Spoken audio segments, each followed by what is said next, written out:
So, so host disabled participant screen sharing. So, okay, thank you. I am the host now. Let me go ahead and share my screen.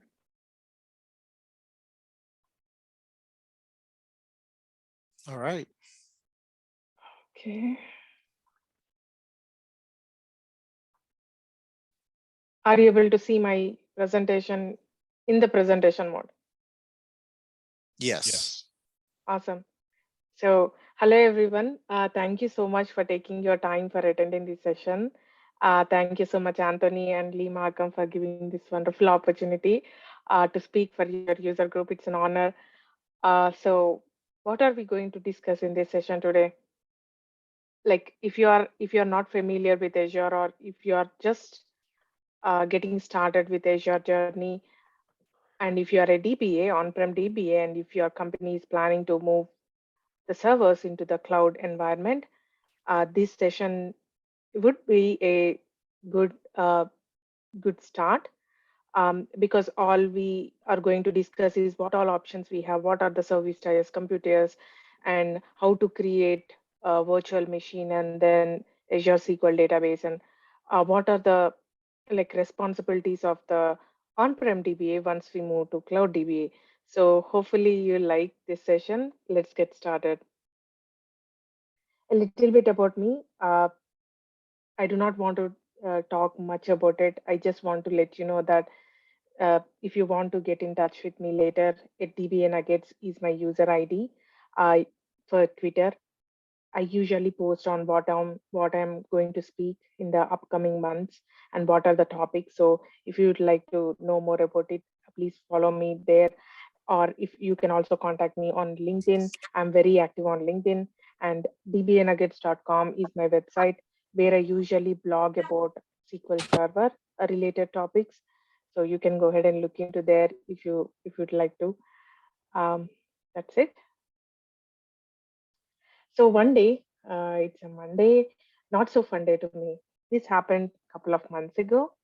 So I was so happy Monday. Usually Mondays are happy because I just had my weekend. So I had my cup of coffee in the office, and I'm ready to do my look into my emails, those failure emails, and I'm pretty much comfortable with what I'm doing as an on-prem DBA. Things like doing it over and over again. I'm so used to doing things over and over again, like checking my agent jobs, why they failed, and then doing migrations, those kind of stuff. So we had a meeting request along with the other DBAs as well as management. So we did not know what it is about.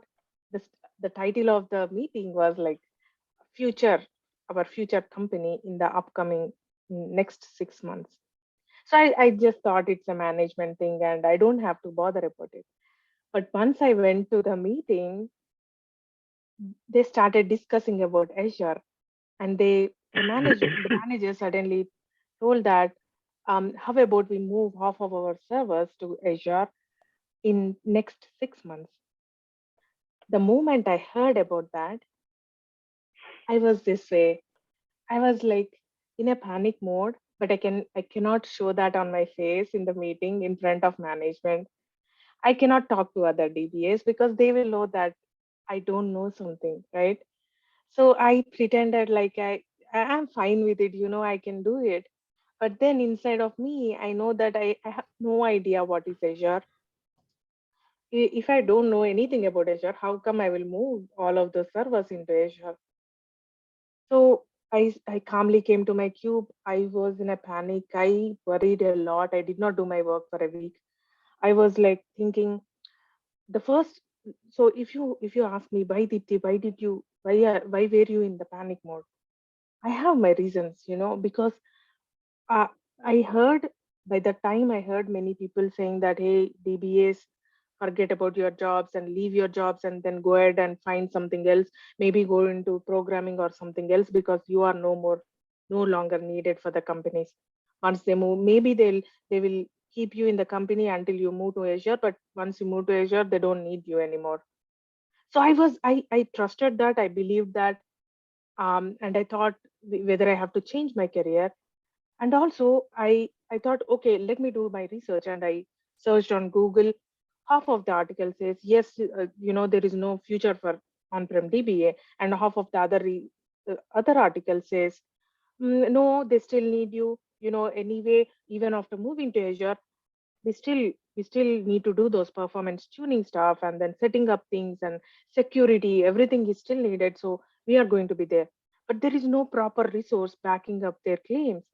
So I was like, whether which one do I have to believe?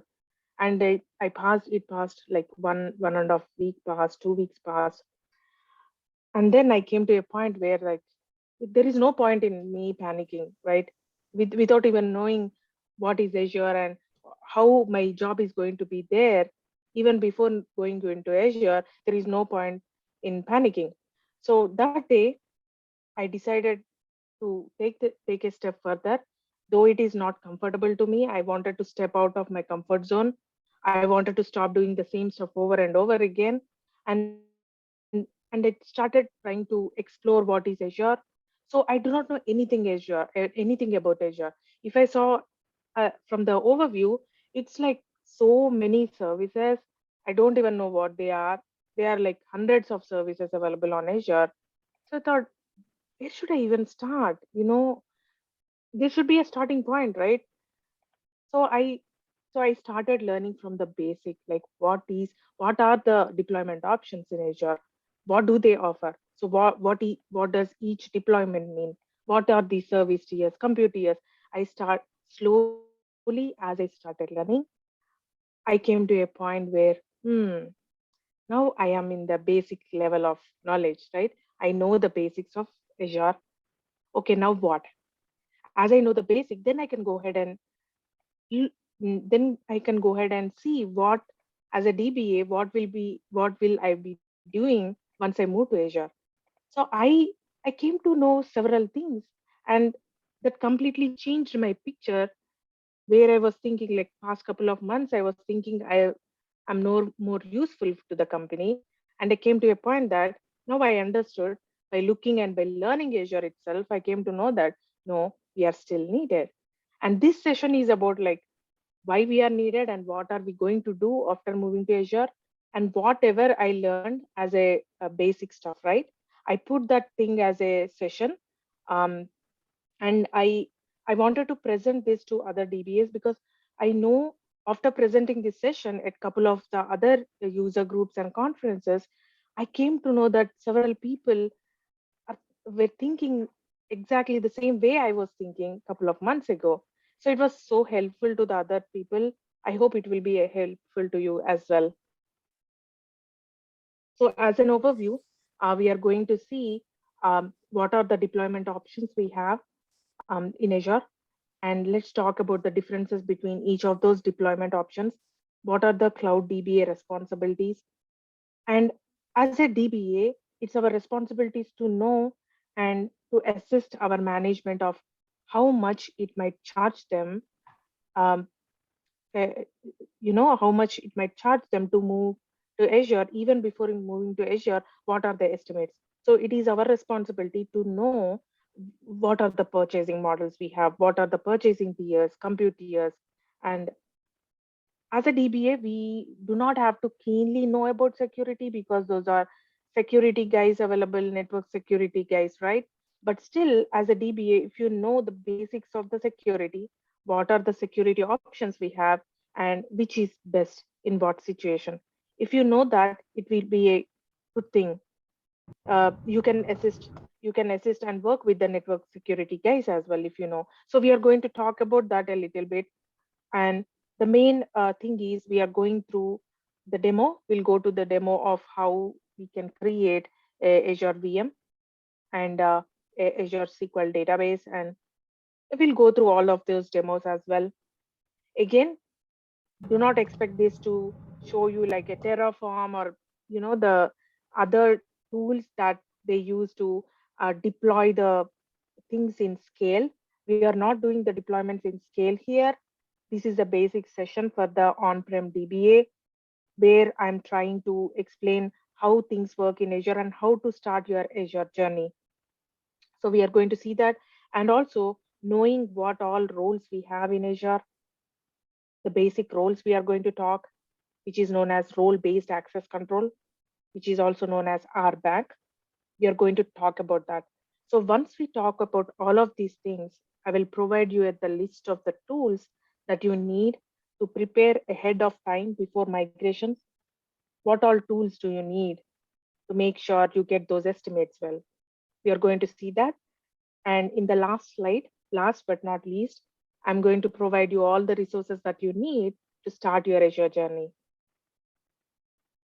So on-prem DBAs, get ready to become a cloud DBA. So what are the cloud DBA roles that we have? The current roles, right? Definitely we are going to use the existing roles that we are using currently, like the performance tuning stuff, assisting developers if the application goes down or if there is no connectivity. We are still going to be respond we are we are still going to be responsible of those tasks. But wait, you are saying this, Deepthi, but outside many people are saying like Microsoft is going to take care of everything, correct? Yes, but only the certain responsibilities, like for example the patching, the boring stuff we have. Like in my company anyway, I used to not do those patching. There used to be a specific person specifically for doing the patching stuff. So all he does is patching, and then once there are the cumulative updates or the patches, we used to review it, but then he was the one who used to do those patching. So anyway as a DBA, I used to not do that, and it's boring. So those kind of boring tasks are going away. And backups, right? The backups are going to take care by Microsoft. Backups by itself, we use the third party tools to take the backups. Most of them, those kind of things are going to taken care by Microsoft.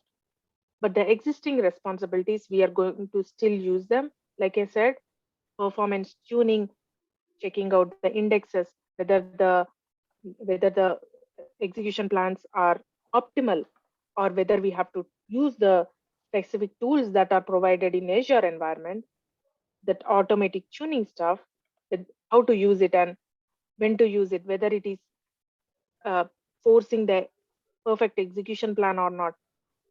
As a DBA, you're still going to be needed, because who will support the databases? These databases are not just on-prem, but it's on the other people's computer, right? On Azure. But the databases itself, the performance tuning stuff and taking care of the performance, everything, as a DBA, we are still going to um, take that responsibility. But new skills, definitely we are going to learn new skills, because Azure is completely different environment. It is not like SSMS. You can connect to the Azure SQL database by using the Management Studio, but the environment, it's completely on Azure, right? So there are a lot of stuff you need to know where to look, how to add the roles and how to add the user databases and how to use that automatic tuning stuff. We still have to go ahead and learn that new skills. Let's talk about the deployment options we have as an overview, right? So Azure, under the Azure, we have three deployment options: SQL Server on Azure Virtual Machine, SQL Managed Instance, and Azure SQL Database. SQL Server on Azure VM comes under the infrastructure as a service. So basically, this deployment option is similar to your own virtual machine on your on-prem. But the main difference is like you're hosting um, you're hosting your virtual machine on the Azure infrastructure. So how what is the difference between having your own VM and hosting the VM on Azure? The advantages are that if you move your older versions of SQL Server, your on-prem SQL servers, like the outdated SQL Server 2008 or older versions, right? If you move those older versions of SQL servers to your Azure VM, they are going to provide the extended security updates, and they are still going to provide you the support until you move to the other deployment options. But if you are on on-prem, there is no support for SQL Server 2008. Those kind of changes, and we are going to see those changes in the coming slide here.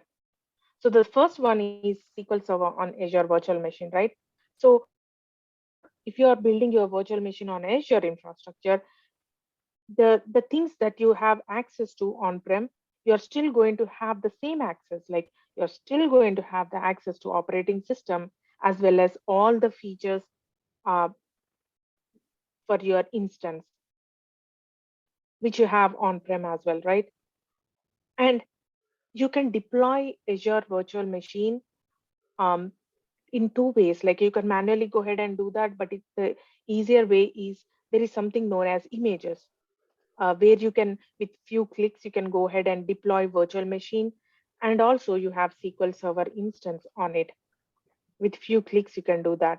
So these images are actually these are the pre-installed packages where you can just go ahead and choose which version of SQL Server instance you want and which version of virtual machine you want. And just with few clicks, you can go ahead and build these virtual machines very quickly. And having the virtual machine on Azure platform, you have those automated backups and security patches. And as I told you, the support for the older versions of SQL Server is also there. And if you install the Azure virtual machine, right? SQL Server on Azure virtual machine, you get the infrastructure as a service extension where it provides some capabilities, the extended capabilities when your SQL Server is on virtual machine. Um, and when you come to the SQL managed instance, the difference that you have between both of them, like SQL Server on Azure virtual machine and SQL managed instance, is here on SQL managed instance, you can only access the instance wide capabilities. You cannot access operating system. So the some of the clients, they do not need to uh, access the operating system files, or they do not care about them. They can easily leave those responsibilities for Microsoft, but they cannot access any of those files, right? Any of the files. They can only change the features, change the uh, options within the instance. So there is no OS access, and you can still have the SQL Server agent, DB mail, link servers, service broker. So for whom it will be the good idea to change to SQL managed instance, to migrate to SQL managed instance? The people who do not want to change their application, but they wanted to immediately move to Azure, those clients can easily uh, move to SQL managed instance because they do not have to change their code. They can still access SQL agent and database mail and all of these instance level capabilities. But then if you are building a very new application, and if you wanted to host that application on the cloud, right? And you do not want to pay much money, you do not want to buy hardware, and you do not want to take care of operating system patching and all of the stuff, migrations of the databases, and if you do not want to deal with that, Azure SQL database is right, because all you get is a database. Again, you can connect to this Azure SQL database by using the logical server, which we are going to discuss in the coming slides. But all you get here is a database, and you can change the features within the database level, but you do not get the instance. So as you do not get the instance, you cannot change any of the instance features. All you get is a database, and it can handle up till 100 terabytes of space in the hyperscale. And these are actually suitable for the modern cloud applications. Let's talk about a little bit of comparison between Azure SQL Database and Azure SQL Managed Instance. The change data capture, some of the features, like a couple of features are not available in Azure SQL Database, but they are there in Azure SQL Managed Instance. Change data capture is not there in Azure SQL Database, but it's there in Managed Instance. Common language runtime as well, it's not there in Azure SQL Database. Cross database three-part name queries like database name dot schema name dot table name, you cannot use that in Azure SQL Database. And a cross database transaction is not possible, but there is something known as elastic queries, which you can use that to make it possible. And the database mail is also not available in Azure SQL Database. Again, we get only the database and not the instance, right? Resource governor, again, it's not available, but especially for Azure SQL Database, we have automatic tuning. So automatic tuning comes with two features. So automatic tuning is automatically uh, it manage the indexes. That is one feature, and the other feature is it will automatically do the plan correction. So what do I mean by that, right? That particular feature, automatic plan correction feature, will use the query store where it will go ahead and continuously monitor your execution plans that are being created for your queries. And if you have regression between those execution plans, let's say you have parameter sensitive queries and you are getting so many execution plans being created, and you want one particular execution plan which is working optimal, you can manually go ahead and force that plan so that the next time the store procedure or the query runs, it will go ahead and use that forced execution plan. But with this option, the automatic plan correction, you do not have to do anything. It that feature, the automatic plan correction feature, once you enable it, it will go ahead and continuously monitor for those regression, and it will automatically force the last good plan for you.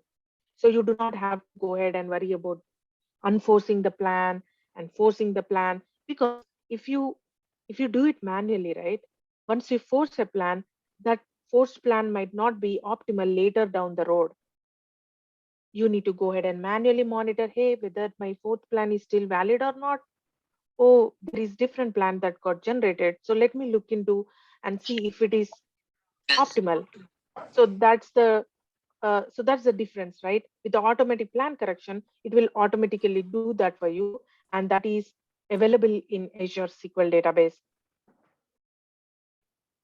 And SQL Server Agent, again, all you get is a database, so it's not available in Because I was Azure gonna SQL listen to Database. this. Oh, you saw something? So what are my responsibilities as a DBA, right? The first responsibility comes with the cost optimization. Now, why did I say that? Is because once you move to Azure, everything you touch, every service you touch in Azure has a cost associated with it. And if your queries are taking lot and lot of memory and the CPU resources, right, the compute resources, you need to pay a lot of money. When compared with on-prem, you already get that hardware readily available. So whenever you want to scale up, your Windows admin guys will go ahead and add those resources. You already bought them, but in Azure, you do not get it on your own. All Oh you my do God. is I think within this TV minutes. has a problem, Bob. Sorry, did someone speak to me? Was Somebody is on is mute. somebody trying to talk, or you just accidentally not muted?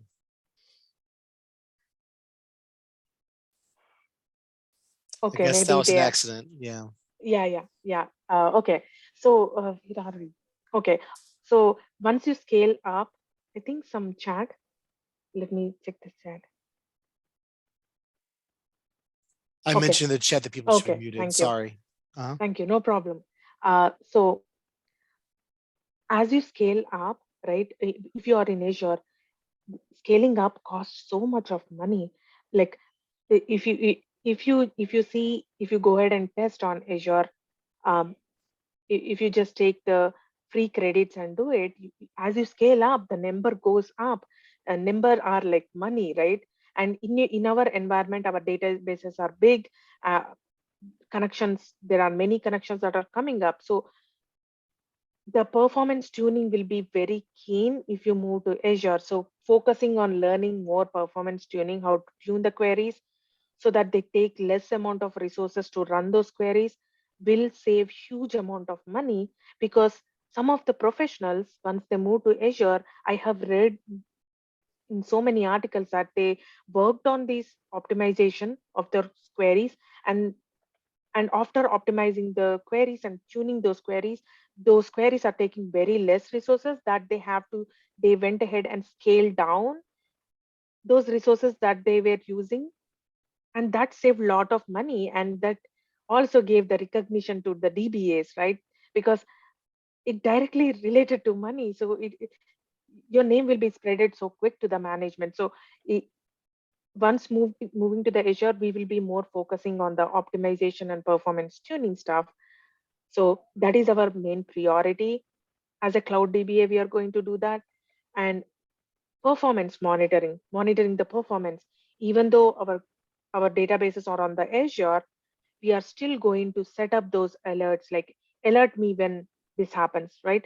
We are still going to set up the alerts. And even though if you are on Azure, doesn't mean that you won't have downtime. The application might be down, and you are the one who need to um, support the developers in making things run again, right?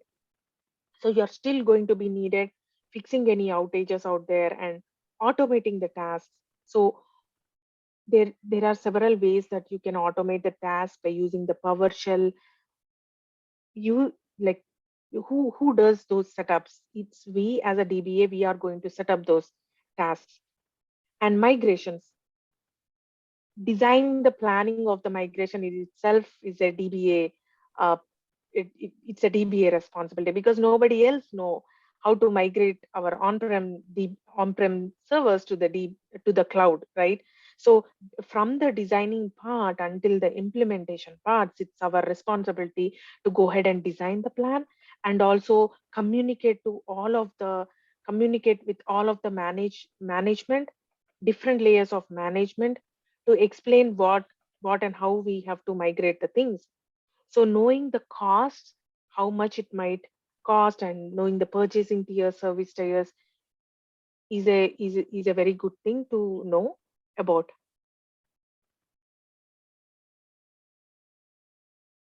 So we leave certain responsibilities, like it said, the tedious task like Windows upgrades, patches, SQL Server patches, those kind of uh, things are going to taken care by Microsoft. And automated backups happens, like especially when you are moving to Azure and you are in Azure SQL database, you do not have to worry about downtime at all, because they have the high SLA, 99.995%, and they're going to take care of the backups. And if you are on Azure SQL database, they also have high availability, readily available, depending upon which tier you are. So these things like backups things are taken care by Microsoft. But security wise, if you talk about security, like if you talk about from the top layer, like a subscription and then contributor role, outside of outside of Azure, like the security wise, Microsoft is going to take care of many things that we don't even know about. But when it comes within the SQL server, right, we as a DB are still going to be responsible to add the roles, whom to give what permissions, whether we need to give the contributor role or um, uh, the owner role. There are several roles um, within the Azure. It's we as a DBA are responsible to add those roles from the subscription contributor, and when it comes to the DB inside the database, logins, users. and Active Directory and how to add those Active Directory users to your databases. It's we who are going to do those things as well. Even though we have automatic plan tuning, index tuning, automatic index tuning can do the thing for us, but it can pull up the report where we have the ability to go ahead and look into, hey, what what record you have pull up and what kind of indexes are not being used. So it's still our responsibility to go ahead and see if everything is working fine, because in indexes, some of the queries run regularly, some of the queries doesn't run regularly. There are certain times in an year that might come in that report as well to go ahead and drop the index. So it's us who need to take care of those things as well. So let's talk about the cost, right? So there are two purchasing models actually. DTO model is the oldest model, which is known as database transaction per unit. So when they introduced the Azure SQL database for the first time, that was the model was there to choose. But as they keep on rolling and adding the advancements to the technology, they added the vCore model, which is the latest one. And Microsoft is recommending this model to be used for your Azure services. So when we talk about DTU, it's bundle of resources together. It's bundle of CPU, memory, IO combinedly together. You cannot separate them. You cannot separate between them. Like if you are using, for example, 50 DTU, there is some amount that comes with that, right? The bundle of resources come with it. So you cannot just say like, hey, I wanted to use this much of memory, but I do not want in that 50 DTU, I do not want that much of IO. You cannot do that. You still have to pay for the entire DTU. And there are three basic tiers in it: basic, standard, and premium. As you go from the basic to premium, the price will increase, but at the same time, the performance will also increase. When we talk about the vCore model, we again, the advantage we have in the vCore model is you can separate out the compute and the storage. We have three different tiers in it: general purpose, business critical, and hyperscale. We are going to talk about these three tiers in detail in the coming slide. And if you are using vCore model, which is the recommended one by Microsoft, you'll get a Azure hybrid benefit.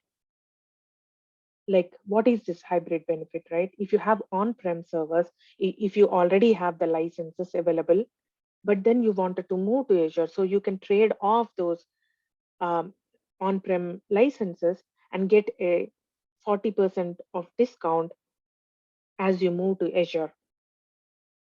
And if you reserve certain capacity until 1 year ahead of time or up to 3 years ahead of time, you will also get 40% of discount on it. So again, these discounts are only available under vCore model and not under the DTU model. And if you are moving to a SQL managed instance, vCore model is the only model you can choose. You cannot choose DTU for that. Again, for the list of differences between the DTU model tiers, please follow the Microsoft Docs down below. Let's talk about the service tiers, especially under the vCore model. So under the vCore model, we have general purpose, business critical, and hyperscale. As you move from general purpose to hyperscale, the price will increase, but the performance also will increase. But regularly, for the general business purposes, general purpose is widely used for the most of the business users because it is the lowest budget model and all you get is one primary and you do not get the readily available secondaries. But if you wanted to fail over, right, if you get a chance of doing failover, it will take a little bit of more time when compared with business critical to build those secondaries. That's the difference. And especially remember this point that especially under the general purpose, we have two more compute tiers, serverless and there is one more. What is that? Let me see. Serverless and provisioned. We are going to talk about those two in the very next slide. But that is only available under the general purpose. And under the general purpose, we can handle up till 80 vCores and it can handle up till 4 terabytes of space. Again, while I was preparing this presentation, these were the digits, right? These were the numbers. They might change, they might improve their features, they might add more things to it. But at the time when I was preparing this presentation, these were the numbers that were available. When coming to the business critical, as the name itself says, these are for the business critical databases. Because when you choose this service tier, you have readily available secondaries. So this business critical service tier is especially for the OLTP systems where you wanted to move certain workloads, the read workloads to a different secondary, read only secondaries. This option is right for you. And if you have in-memory OLTP, this is the option. Business critical is the option. And when compare with general purpose, we have very low latencies for the business critical. And comparing with the cost, it is a high cost and it can handle up till 128 vCores. And the, the size is same when compared with general purpose, which is 4 terabytes of space.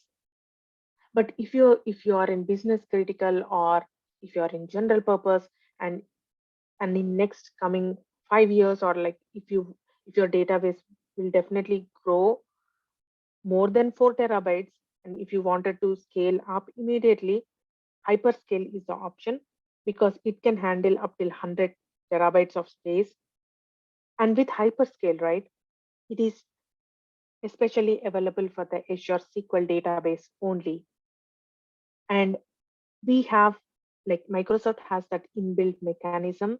They save the data in different cache layers so that they can, whenever there is a need to restore, because these databases are huge, as they save these data in the different cache layers, the restore of the database will be just like that, very quick, with with point in time restores with very low latencies. And and for that reason the price will also be more, right? And you have readily available 4 readable replicas and it can handle up till 80 vCores. Let's talk about service tiers. Remember, these two service tiers, these are compute tiers, sorry, I have to change that. So basically, these two compute tiers come under the general purpose service tier, and general purpose, business critical, and hyperscale are available under the vCore model, right? So let's talk about the provision. So provision meaning like if you have an application where you have the connectivity, your users get connected to the database uh, one time or the other time. You cannot predict when they will connect, right? In that scenarios, you will go with provision compute tier under the general purpose, right? Because these two compute tiers are not available in other two, the business critical and hyperscale. So once you go ahead and choose how much of resources you want to use under the provision compute tier, you will go ahead and pay for that money. Like no matter if you're using that much or not, you still have to go ahead and pay for that. But when comes with serverless, the advantage that you have here is you can save a lot of money. But how, right? If you are using serverless and if you have serverless option is actually advantage where you have applications, you know, you can predict the connectivity. You have the predictable workloads, like for example, the timesheet where all the users get connected to it on Fridays and Mondays, let's say, example. and nobody will be connecting during the other days, other business days and weekends, we can just go ahead and pause the database during those times and then make it only available during those Friday up till Monday, let's say. We can go ahead and pause the database the rest of the days so that it will only charge you for the storage and not for the compute. Compute meaning for the CPU and the memory, it doesn't charge you, where it will save a lot of money. And for my demos and stuff, I have limited amount of resources, right? I have certain credit. So I will always put in serverless because that will save me a lot of money because it will charge per second basis. And it will only charge you the storage when your database is in the paused mode. So once you put the database in the serverless compute tier, you'll go ahead and choose the minimum and maximum number of vCores you wanted to choose. And when there are the connections between the times that there is connectivity to the database, it will only scale up and scale down in between those minimum and maximum number of vCores. Let's talk about the network security a bit.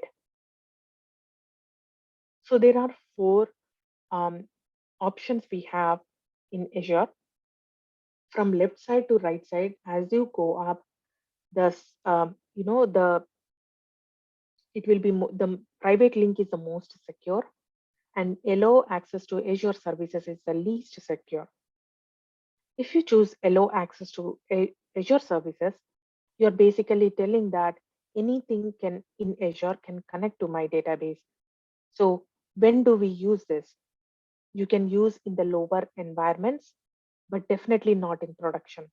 You need to turn this option off when you are using production. But if you want to just build the Azure VM and you wanted to build your database and immediately you your developers wanted to test it because they wanted to test and then they wanted to do some testing and then go ahead and remove the VM because we are in Azure, we can just build and then whenever we are done, we can just close that Azure VM, right? For some testing purposes, or if they wanted to connect very quickly, allow access to Azure services is an option, but definitely it's not for the production because that is the least secure ones.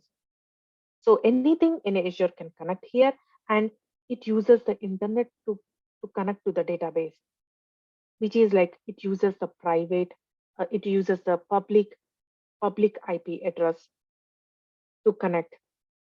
And if you use this allow access to Azure services, you cannot connect to local like on-prem SQL servers. Outside of Azure, you cannot connect to it, which is the on-prem SQL servers you cannot connect. But if you use firewall rules, right, it's similar way like using firewall rules on your on-prem servers, where you have to go ahead and create those firewall rules on all of the services that is connecting to the Azure. And the other difference is here you can go ahead and you connect to the on-prem SQL servers because you'll go ahead and of course create the firewall rules on there as well. But still, it is going to use the private network, private IP address. It is not secure. But if you wanted to use a little bit more secure and you do not want to go ahead and create firewall rules on each and every service that you are connecting to Azure, if you do not want to do that, you can go ahead and use the virtual network rules. So what happens here and how it is different from the previous two? The difference is that here, all the virtual networks will be connected, will be linked together by using different technologies like uh, there are certain technologies like they do connect the virtual network together. Um, so you use those kind of different technologies, and on only one virtual machine, you'll go ahead and create a virtual network rule. So it will get a private IP address on one network virtual network rule that is connecting to the database. So it is definitely, as it is getting the private IP address to connect to that particular database on one Azure virtual machine, and rest all the other virtual networks are connecting together, and we can only create it on one. We can only create the private IP address on one machine that is connected to the Azure SQL database. It is little bit of easy task to do and more secure, but still it is it still provides certain information like region. If you do the NS lookup, right, it still provide um, the DNS hierarchy like region, control ring, and it is still using the public endpoint, like it is still using the internet, like internet to connect to the database. But if you do not want to touch the um, internet at all, right, the private link option is right, and that is the most secure, because once you enable the private link on your on your uh, on your server, that where the Azure SQL database is hosted, once you create the private link on it, the internet connection will be going away. There will be no connection to the internet anymore. It will block all the public access, and there will be the private IP address, especially we are assigning to the Azure SQL database to connect to your database. So to any of to to connect to that database, we need to provide that particular IP address. So whenever you do the NS lookup, you will not see any of the information that we have seen for all the other three options, like the control region or um, control ring. All you can see is it is connected to the private link, and you can like you can connect to the database by using the alias name. So let's go ahead and create our virtual network. So we'll basically create the virtual network and then go ahead and create the Azure SQL database on that virtual network and connect our Azure connect to our Azure SQL database from this virtual network kind of thing. So basically we'll go through the hierarchy. Let's go ahead and create the virtual network. Again, this will be a basic thing. I will not show you any of those tools that we use to build in scale, because this is a basic session. And I used the Azure portal to create these. And I have taken the screenshot. There is a reason why I did that, because I do not want to frustrate the audiences or myself, because when you create that, there might be errors popping up, right? So I wanted to make it simple and easy for everyone to understand. So I put everything as a screenshot so that it will be easy to understand. Once you open up the Azure portal, if you do not have an account, there is a free account that you can create, and you'll get 200 worth of credit for free for 1 month, so that you can go ahead and play with all the resources and see how they work. So once you are in the Azure portal, right, once you open up an account, go ahead and search for virtual network. Click on virtual network, either search for it. Once you click on virtual network, go ahead and click on create.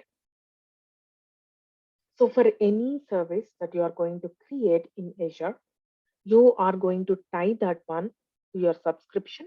You have to definitely provide the subscription, and under which resource group you wanted to put that service that you are going to create. Any resource that you are creating in Azure, you need to definitely put in one or the other resource group. You can create any number of resource group, but it has to be under the resource group. Go ahead and put those details, the subscription and the resource group details, and give the name of your virtual network. And the region is really important, because you need to provide the region where you are, because that will also um, cause the like if you it will be like the connectivity and the latencies, right? There will be low latency if you provide the area where you are from, right, the region. Click next. And then as you are creating the virtual network, right, you need to provide the IP address space. So whenever you are creating the virtual network itself, you go ahead and do this. So once you go ahead and give these range of addresses, you can change that, but you can change that only while you are creating the virtual network. Once you give the addresses, you can go ahead and create as many as resources as you want uh, within those within those addresses space. But you need to make sure that how many you will be creating, because if that will be filled, that addresses are filled, then it won't accept anymore into this virtual network. So go ahead and give those addresses range, and I placed it as a default, right? And then in the security tab, I did not change anything. So what this does is it will provide the additional security, automated security. So you can go ahead and enable that. Right now, I'm disabling the firewall because as we go, I'm going to show you each of those network securities and how those work. So I put it as disable, and then go to the tabs. Tags. Tags are nothing but like if you go to the shopping mall, if you choose an address or a shirt, you have those tags with the price tags on it, right? Those are price tags. So you can just name your resources here, and then later down the road, if you create like 100 resources, later down the road, by looking at the name of your tag, you can know how much of each of those resources are costing for you. It will be easy. It doesn't do or perform a task by itself, but just for the identification and for easier understanding of how much each of them cost later, these are the tags. Review and then click on create. Very simple and easy to create the virtual network. It will take couple of minutes to go ahead and create. Once it is created, it shows your deployment is complete, and then click on go to resource to see how the virtual network look like. This is the virtual network. So we have our virtual network located in East US, and it is under the resource group PG demo, right? And under my subscription. Now now we have created the virtual machine, um, sorry, the virtual network. Now let's go ahead and create the virtual machine on that particular network. Again, go ahead and type the virtual machine, click on create. Again, we need to provide the subscription and the resource group information and provide your virtual machine name, region, and then availability options. I put it as default. Security. If you click on the security, right? Um, oh, sorry, the security, I put it as default, the standard security. And if you check on the images, as we discussed, like you can go ahead and these are the pre-installed packages of the virtual machines. So you can go ahead and choose. See, we are just creating the virtual machine. We are not creating the SQL server on virtual machine. Both are two different things, right? We are just creating one by one. We are going to create. So let's go ahead and choose the uh, image for our virtual machine, 2019 data center, and then you can go ahead and uh, select the sizes. So I wanted to check for all of the sizes, and then I will go ahead and choose um, general purpose again. So I'll go ahead and choose that, which cost me around $30.37 per month. If you see the red color highlighted ones, right, the cost is like $7.59 per month. But I tried creating that. It's a basic, right? I'm just started learning Azure, so I tried to do that because I felt like a little bit excited by looking at the price. Oh, I will save a lot of money. But then I created, and then I couldn't even open the virtual machine. So I thought, okay, let me go to that a little bit of higher up. So I created the virtual machine, and then I scaled up basically. So that is the reason why I got that double square mark. So I choose that option, and then you need to provide a login, admin login ID, and then password.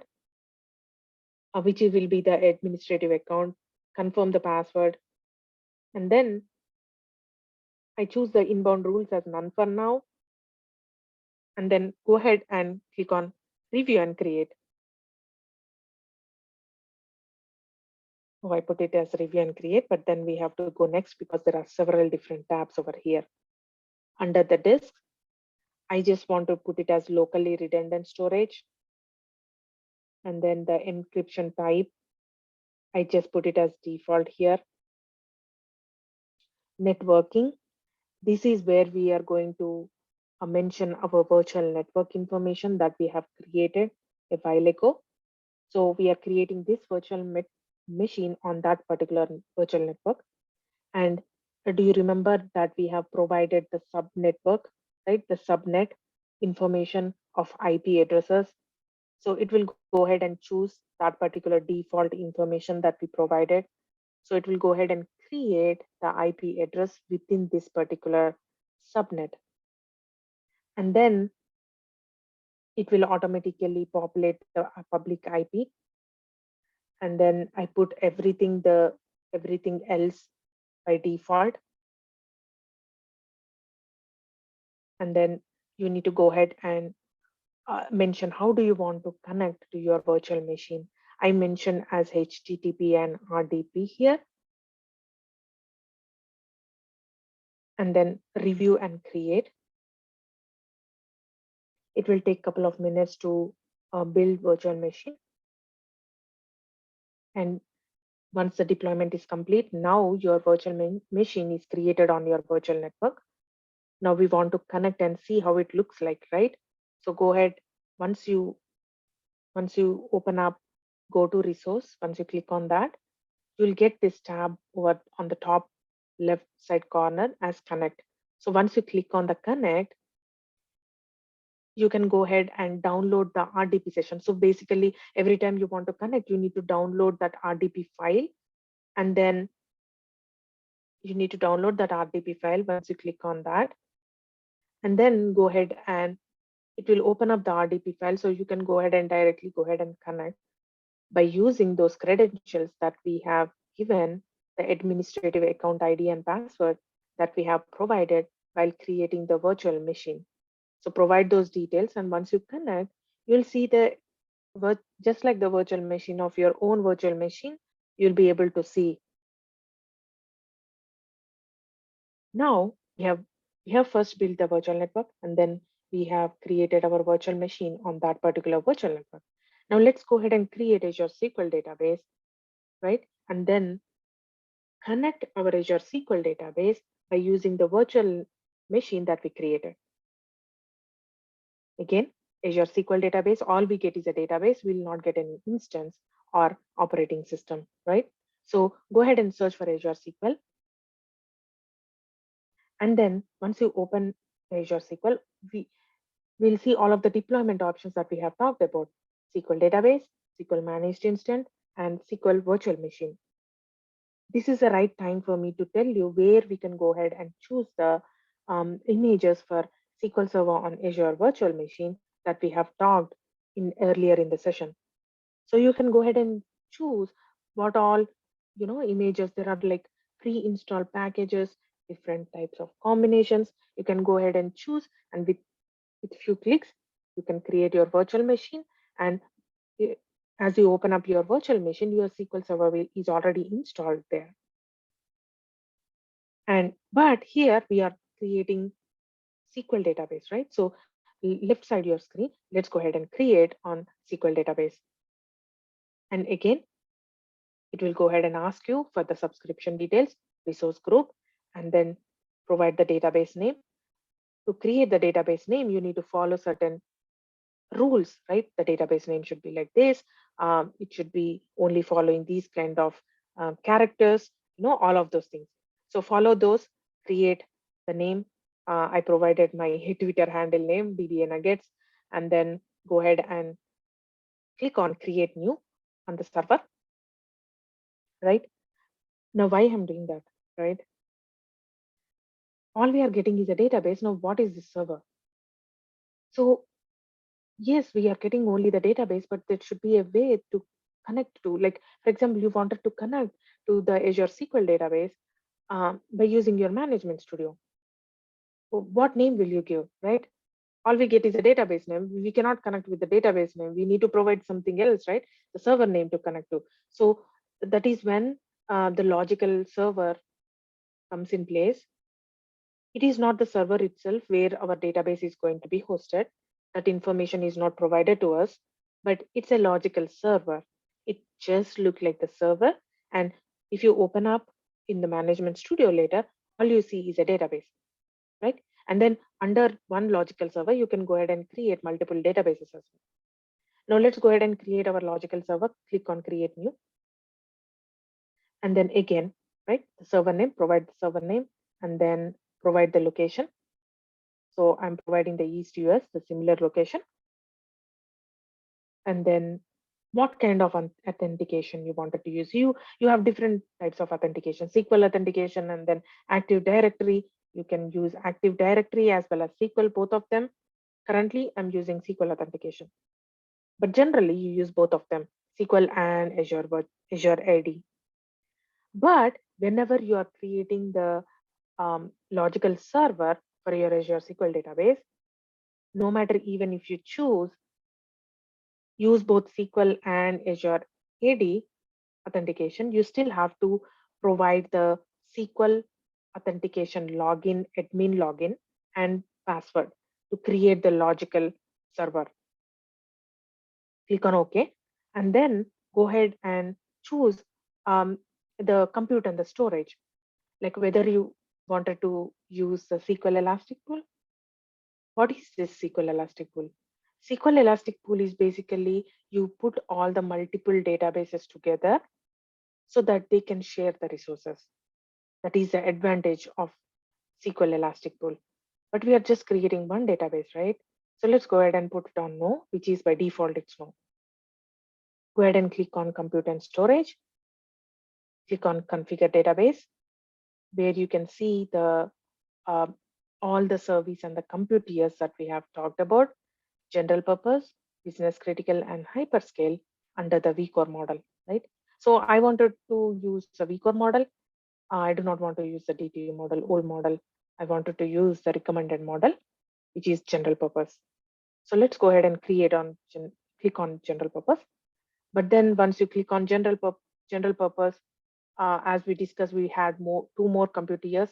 You can go ahead and choose provision, which is like you do not know when to predict.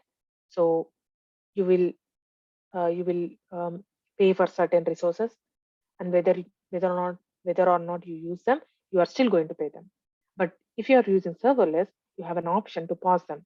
And this is the right time for me because this is my demo. I definitely want to use serverless because after the demo, I'm done, right? I'm done. I'll go ahead and sleep, and I don't want my money to go away just like that. I'm not using it. So whenever I use it, it will go ahead and warm up, and then it will start the Azure SQL database, and it will only charge by the time when I'm using, which is like very, very less amount of money. Like if you see there, I choose the serverless option.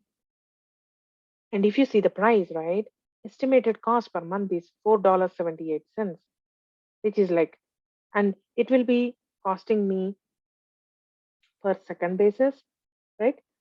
And you can go ahead and uh, choose the minimum and maximum number of vCores you wanted to use, and how much space you wanted to use. Both are two different things, right? You can differentiate between compute and the storage. So you can go ahead and scale up and scale down on the data max size as well. And as you scale up or scale down, you can see those digits moving on the left, on the right side of your screen, the cost per month, estimated cost per month. Would you like to make this database zone redundant? I put it as no. Hit on apply. And then you can go ahead and choose backup storage redundancies. You have three options here. So basically, locally redundant backup is like it will store the multiples of the backup copies on the primary location where your database is hosted. That is locally redundant. Zone redundant, meaning will store the database copies on the primary location. At the same time, it will go ahead and store the copies asynchronously on a different zone in the same location. Let's take an example. I'm in Frankfort, Kentucky. I'm in Kentucky area, right? But I live in Frankfurt. There is Louisville, Lexington areas. So having the zone redundant meaning it will save the copies of the databases at different zone within Kentucky. Like it can save in, it can save Louisville in different zones. That's the zone redundant backup storage. And geo redundant backup storage is like it will store on the primary as well as it will store the secondary. It will store the database backups asynchronously at different geographical locations across the globe. So I would like to choose the locally redundant backup storage and then hit on next, networking. So here I would like to currently, I do not want to add my current IP address because if I add it as yes, I can go ahead and connect to Azure SQL database from my local management studio, my local computer management studio. I do not want to do that, so I put it as no. And then private endpoints, you can go ahead and create private endpoints here, but then I do not want to talk about it right now because we are going to talk about the private endpoints later. And then go ahead and change the connection policies if you want. I put it as everything as default here. And then security. So recently they have added this Azure Defender for SQL. So basically what it does is it is not free. By the way, you need to go ahead and pay $15 per month per server.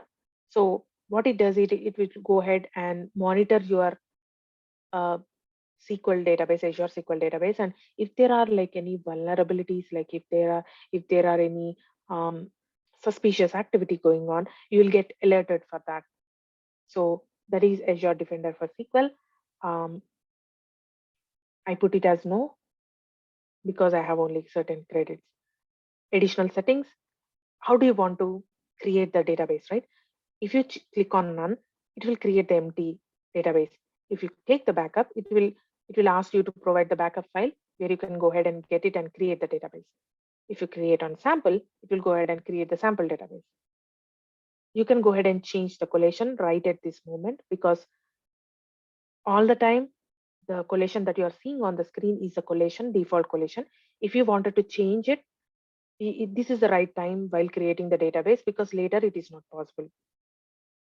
Maintenance window, I put it as default maintenance window. During this window, right, all the things happens like backups and then all the maintenance type of things happen. Again, tags are just like the name, right? Names just to see how much it will cost later, easy for your understanding. Go ahead and review and create. It will take a couple of minutes and your deployment is complete. Go to the resource to see how the Azure SQL database look like. If you see here, not only the database name, but it also provided the server name right side your screen. That is a logical server name where you have to use to connect to the Azure SQL database. So copy to the clipboard, open up your management studio from your virtual machine that you have created, right? So connect to that by using the credentials, ID and password and hit on connect. Once you open up, if you observe, it just looked like the SQL instance, right? It just looked like a server by itself, instance by itself. But if you observe, there is no SQL Server agent, there is no database mail. Yes, we have logins and the database users that you can create to connect to that particular um, databases. And then you can create multiple databases. If you observe, there is also another database under the same logical server. You can do that. But then it is just the Azure SQL database and not an instance, right? So let's talk about those 4 network security options that we have talked about, right?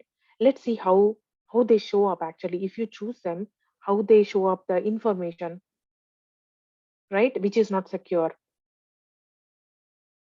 right? Allow access to Azure SQL services and firewall rules are the least secure ones. So go to the logical server that you have actually built, that we actually just now built, right? And underneath that, we have firewall and virtual networks. Go to the firewall and virtual networks, and here allow Azure services and resource to access the server is the first option, which is lowest secure ones. Go ahead and click on yes, and add the local IP address, right? Add the current local IP address. And go ahead and do the NS lookup to see how the information is being shown. Here, if you observe, I have put the arrow mark, but this automated, the presentation slides have made it as blue, complete blue. You can't see that. So let me say the name CR5, the control ring information, the address information, the alias name, right? The data slice information is available. Public IP address is clearly available, which is not secure. Now, if you go ahead and connect to your Azure SQL database by using your virtual machine that you have been built on your virtual network, if you go ahead and type this query, right, select client net address from, so so so where I'm connecting to, it will provide the same IP address clearly, which is not secure. The next two things we have discussed, the first two and next two, virtual network rules and the private endpoint, are the secure ones when compared with the last two ones, right? So if you click on no, the allow Azure services as no, and then delete the local IP address that you have added as no. So delete that, right? So we have removed both of them, which we have added previously. And then go ahead and do that. Go ahead and do the NS lookup again. And then this time we are still seeing the data slice information, control ring information, which is not secure. But by using the private link, you can go ahead and search for the private link and then go ahead and build your private link. Click on create private endpoint. It's pretty much easy to create the private endpoint. So go ahead and provide the subscription, a resource group information, provide the name of the private endpoint and the region where you wanted to create that. And then where you wanted to create that private endpoint. You have SQL Server, right? So click on that. And then target resource is automatically populated on that. And then you need to provide the virtual network where you wanted to create this private endpoint. So click on private virtual network name, and then provide the subnet information. And then if you wanted to create the private DNS integration, so it can automatically create a DNS for you. You can simply create it as yes, so that it can create the private DNS zone. Review and create. So once you create it, it will take a moment and then your deployment is complete. Go to resource to see how it look like. So that's the private endpoint. Now, let's go ahead and connect to our virtual network, right? The virtual machine, let's go ahead and connect to that. Remember, we need to download the RDP file and connect to the virtual machine. And then run the same query, which you have executed previously.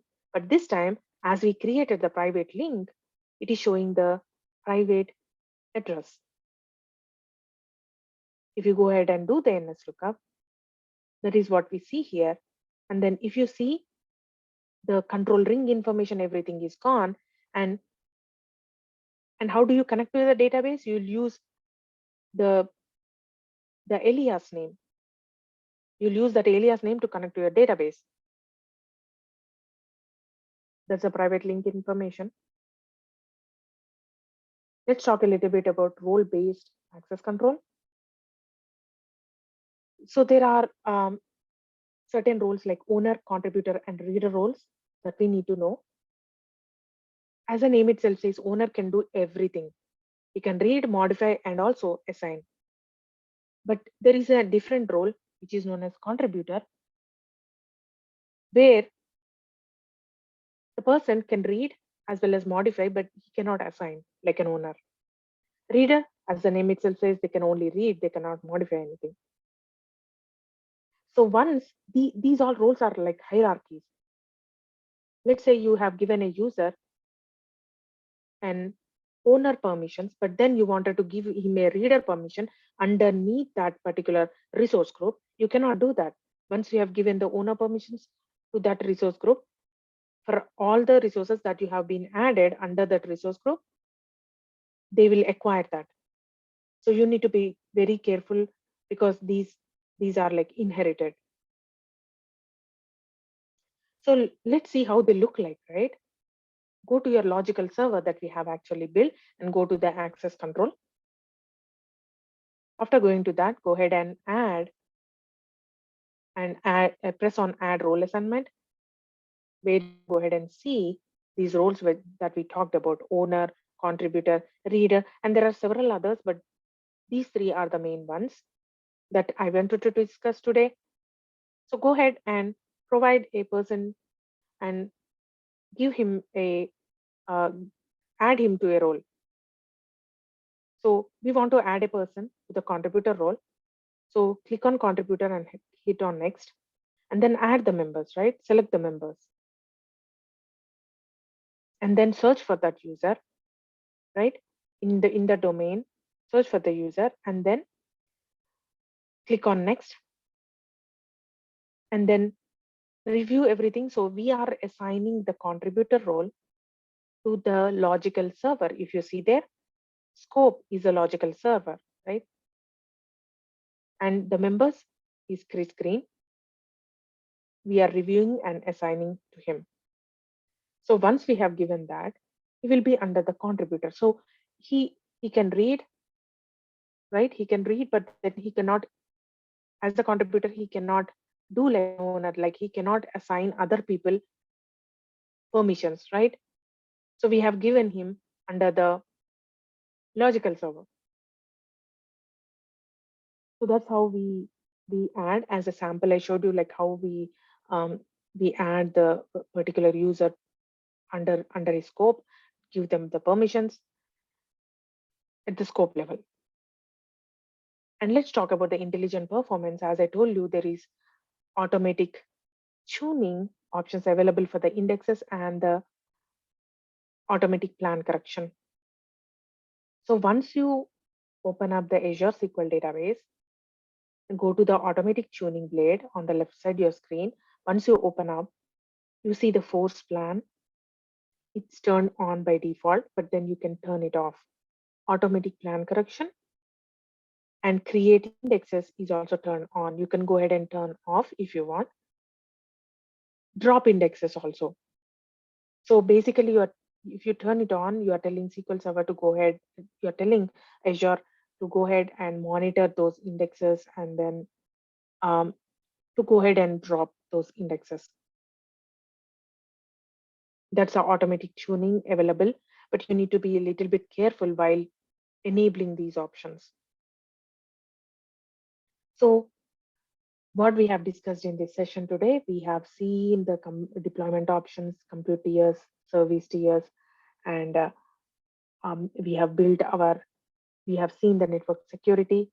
We have seen how to build a Azure virtual network.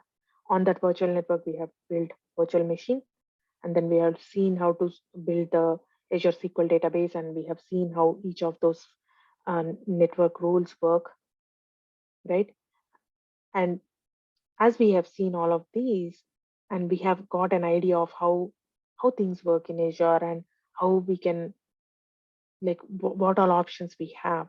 But once we understood that, and once our company is ready to migrate, there need to be some tools that can help us estimate how much it costs and where to go basically, right? I wanted to move Azure, but These are all the deployment options we have.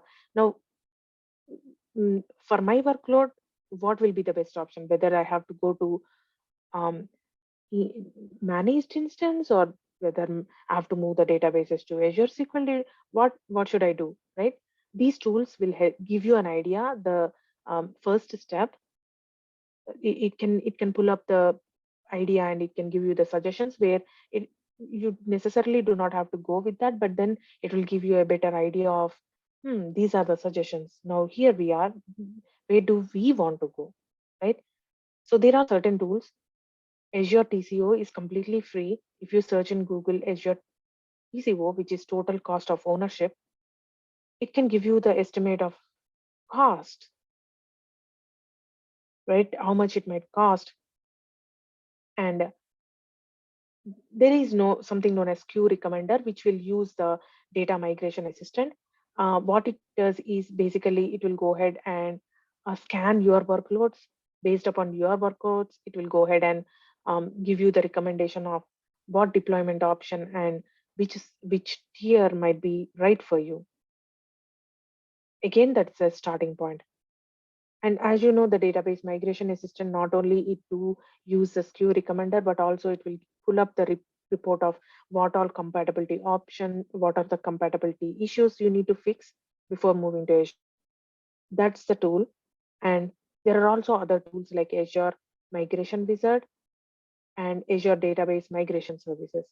So Azure Database Migration Services, you need to pay a little bit of money for that particular service to be used, but it does assist you while moving to Azure during the migration. So in this session, what are the key takeaways? As at the beginning of the session, I was in a panic mode and I have seen everything on the top layer and I was like so panicked. There were like hundreds of resources and services available. If you see everything at the same time, definitely as we are beginners, it will be really difficult to, and we will definitely be overwhelmed. But if you start that first step on the basics, we are DBA, right? So we need to more focus on the database side things, not on the not on the Power BI stuff or like any other stuff. But first we need to more focus on database related, like what all options we have about the Azure virtual machines or like managed instance or Azure SQL database. Start at the basic, like take that first step into Azure SQL fundamentals. Anybody can learn it. Like you do not have to be a DB or you do not have to know Transact SQL, because if you observe this particular session, barely we use Transact SQL, right? I'm not saying that you have to only do using GUI, because if you implement the Azure services on scale, we do not do GUI because it will become tedious to do. We use other tools like Terraform, Bicep, things like that. But that's in the scale. But if you see the Bicep in the beginning itself, you will get confused and you'll be overwhelmed. If you know how to do things in the basic way, then we can go ahead and take that next steps to learn more, right? and anyone can get started. There is intelligent performance and it saves lot of money to the company, and it is less maintenance when compared with the on-prem servers, because we are not buying any hardware. So if you think about the company perspective, they are saving a lot of money, and that is one of the reasons why they are trying to move to Azure. And intelligent performance and the, you know, they are getting many benefits out there, and that is the reason why they wanted to move. So there are several resources that I put together. I do not know if this can me thing will work right now, because I use the free tool to do that, and they only gave me like 30 days, which I didn't know previously. But the good thing is I put that thing that my blog post link over there where I provided all the resources. So when you look into it, the most important thing that you have to look into is um, the training days, the Microsoft training days that are going, that will happen across the year, different times, where you can go ahead and choose the times where you wanted to attend the training for free. And then by the end of the training, you'll get a certification, like 100% waive off coupon code you will get. You can use that coupon to get the certification for free, which is like many people doesn't know it. I did not know it until couple of months ago. I did not know it. So once I came to know it, I thought these are the kind of things I have to share with all of you. So if you're starting Azure, if you're beginning your career, right?